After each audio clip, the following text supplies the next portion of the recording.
Repetitie Venray de Musical. Belevingstheater De 4 Jaargetijden. Het is vandaag 17 maart, dit is het PLMA-journaal. Volgende week vrijdag en zaterdag is het zover. Dan staat de productie Venray de Musical op de planken. Orkest Flavor en de acteurs zijn deze week nog bezig met de laatste voorbereidingen. Maandagavond repeteerde het gezelschap van muzikanten en acteurs op het podium van Schouwburg Venray. En met nog maar 1,5 week de tijd benadrukte regisseur Henk Deters voor aanvang nog even hoe belangrijk deze repetitie was. Vandaag een heel belangrijke repetitie, want we hebben er nog maar een paar en er moeten nog heel veel puzzelstukjes moeten op de plaats gaan vallen. En dat gaan we nog doen als we allemaal geconcentreerd en met volle 100% inzet daaraan gaan werken. Vanavond hebben we een van de repetities in de Schouwburg. Dus een van de zeldzame repetities die wij hier in de Schouwburg mogen doen. En vanavond is het vooral belangrijk dat wij overgangen van scènes gaan oefenen. We repeteren afzonderlijk van elkaar, het orkest en de speurlers. En vanavond in de Schouwburg is weer zo'n repetitie waar we proberen van alles samen te laten smelten. Venray de Musical voert de toeschouwers terug in de tijd. Het verhaal gaat over een fictieve familie in Venray. We bevinden ons op een 50-jarige bruiloft van Karel en Betsy. En tijdens de receptie dan blikt Karel terug in zijn speech op 50 jaar huwelijk. En dan komen er een aantal Venrayse aspecten naar voren. Dat is lang niet volledig geschiedenis van Venray, maar wel gewoon een aantal leuke highlights daaruit. En dan heb je het over een spel zonder grenzen waar Venray in de jaren 60, 70 heel erg goed in is geweest. We hebben Europese toen een successen gehad, was toen ook een heel populair televisieprogramma. De brand in Prinshof komt terug en dat komt ook allemaal in de muziek terug. Er is ook de muziek op gezocht en ook de teksten en zo zijn erbij gezocht. Dus we proberen allerlei sferen uit het Venrayse leven terug te brengen. Bert Lindens is voorzitter van Flavor. Het idee voor deze musical is afkomstig van dit orkest. Flavor zocht na een succesvolle productie in 2010 een nieuwe uitdaging. 5 jaar geleden al eerder een theatershow gedaan met heel veel succes. Toen hadden we ook bijna allebei de avonden uitverkocht. Dat smaakte uiteindelijk nog meer, maar we hadden ook wel in de gaten dat het ontzettend veel voorbereiding kost om zo'n productie te doen. Dus we hebben er wel lang over gedaan om toch tot weer zo'n nieuwe keus te komen. Maar goed, omwille ook van dat we ook bezig konden blijven, want zeker in de tijd van deze crisistijd hebben we heel weinig optredens gehad. Dus we hadden ook een bepaalde uitdaging weer nodig. Dus we zijn op een gegeven moment 2 jaar terug zijn we begonnen met te besluiten toch weer een nieuwe theaterproductie te doen. Een van de toneelspelers is Frank Claessens. Hij speelde de hoofdrol in de Venrayse Scrooge. In Venray de Musical speelt Frank de rol van Hans, een van de zonen van het echtpaar dat 50 jaar getrouwd is. Hans is een man, intussen man geworden zeg maar, want hij is ongeveer 45, 50 jaar. Die vroeger in zijn jeugd wel een beetje buitensporige acties heeft ondernomen. Dus een beetje de vrijbuiter van het gezin. En dingen gedaan die niet helemaal konden, maar uiteindelijk komt het wel allemaal goed met Hans. Wat vind jij zelf van het stuk? Ik vind het een hele mooie combinatie, toneel en met de big band Flavor erbij. Het zijn prachtige stukken muziek met hele mooie teksten erbij die gaan over het stuk, dus in het dialect. En ik ben nu toch in het Nederlands gaan praten, merk ik zelf. Maar het hele stuk gaat in het dialect en ik denk dat er nog een extra dimensie en een extra toegevoegde waarde aan het stuk geeft. Hier in Venray is altijd iets aan de hand en een mensen maken het echt interessant.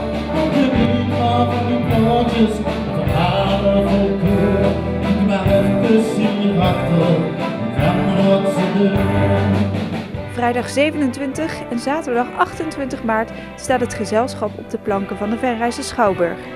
Er zijn nog enkele kaarten beschikbaar voor de voorstelling. In het activiteitencentrum van Vincent van Gogh vond dinsdagmiddag de theatervoorstelling met de titel De 4 Jaargetijden plaats. Na 2 jaar van repeteren stond het gezelschap nu eindelijk op het podium. De voorstelling werd verzorgd door de vrijwilligers en cliënten van Theater Actief, een drama-theatergroep van Vincent van Gogh. Mariet Roelofs en Rieke Emons organiseren iedere 2 jaar een voorstelling. En dat doen ze samen al 18 jaar, met de hulp van veel vrijwilligers. De voorstelling gaat voornamelijk over beleven. De producties worden altijd volledig in samenwerking met de cliënten gemaakt. Nou, we gaan eerst met de cliënten vragen van God, wat voor rol wil je spelen? En dat zetten we allemaal op papier. En als we het op papier hebben staan, dan gaan we kijken of dat we daar een titel bij kunnen verzinnen. En dat doen we allemaal samen met de cliënten. De naam van het Belevingstheater dit jaar is De 4 Jaargetijden. De voorstelling gaat dus over de 4 seizoenen. Nou, we beginnen met de lente. Dan wat zijn typerende dingen voor de lente? Dan, er zit de grote schoonmaak natuurlijk in. De bloemetjes die gaan bloeien. Nou, dan ga je door naar de zomer toe.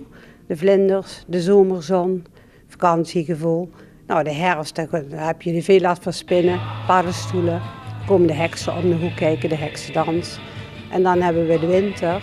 Ja, dat is om te zeggen duidelijk de Kerstmis en de feestdagen komen daarin terug. Zo, elke dag schijnt de zon, waar je ook bent.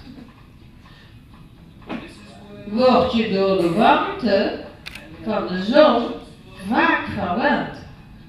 In de voorstelling wordt af en toe een woordje gesproken, maar het gaat voornamelijk om het prikkelen van de zintuigen, zoals horen, zien, ruiken en voelen. Daarbij wordt ook het publiek betrokken. Vandaag kwamen de kinderen van de Montessori-school kijken en ook zij werden actief bij het stuk betrokken. Zo kregen de kinderen bloemen die ze in een bak moesten zetten en kregen ze bijvoorbeeld zonnebrand opgesmeerd. Maaike en Lonja zijn 2 cliënten die meedoen aan het theaterstuk. En zij hebben een zeer bijzondere taak samen, want ze mogen de voorstelling openen. We beginnen met de grote schoonmaak. Vroeger werd er altijd in het voorjaar de schoonmaak gedaan.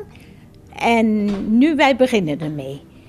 En daarna wordt er een spiegel gedanst. De ene doet zo en doet de andere het na. En dan krijgen we de vlinders krijgen onder andere. De volgorde is nu niet goed, maar dat zien we zelf wel. En wat doe jij in de voorstelling? Nou, ik doe praktisch ieder stuk mee. En wat doe jij, Lonja? Ik doe vandaag niet ieder stuk mee, omdat ik gehandicapt ben aan mijn been. En wat doe je dan wel? Wat ga je wel doen? Normaal gesproken doe ik de vlinders mee en de heksen doe ik mee. En hoe lang heb jij er al voor gerepeteerd, Maaike? Nou, ik heb vorig jaar ook al gerepeteerd, maar regelmatig kwamen we zelf met ideeën aan en dan gingen we daarop verder borduren. Dus we mochten ook inspraak hebben. En zijn jullie een beetje zenuwachtig? Ben jij dat, Maaike? Nee, helemaal niet. Nee. En jij, Lonja? De eerste keer was ik wel zenuwachtig, maar dat gaat steeds beter. Vandaag was alweer de 3e voorstelling. In het kader van de integratie worden veel mensen uitgenodigd voor het Belevingstheater. Zo hebben de cliënten al optredens verzorgd voor leerlingen van de gildeopleidingen, bewoners van locatie Servaashof en andere geïnteresseerden. Dinsdag 31 maart is de 5e en laatste voorstelling van dit jaar. En die is speciaal voor familieleden en bekenden. En tot zover dit Pelemaasjournaal.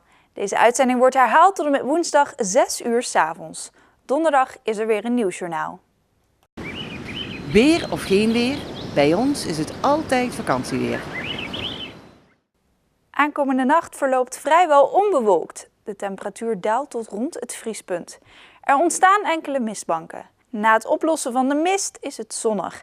'S Middags kan de temperatuur oplopen tot ongeveer 17 graden. Ik dank u voor het kijken en heel graag tot donderdag.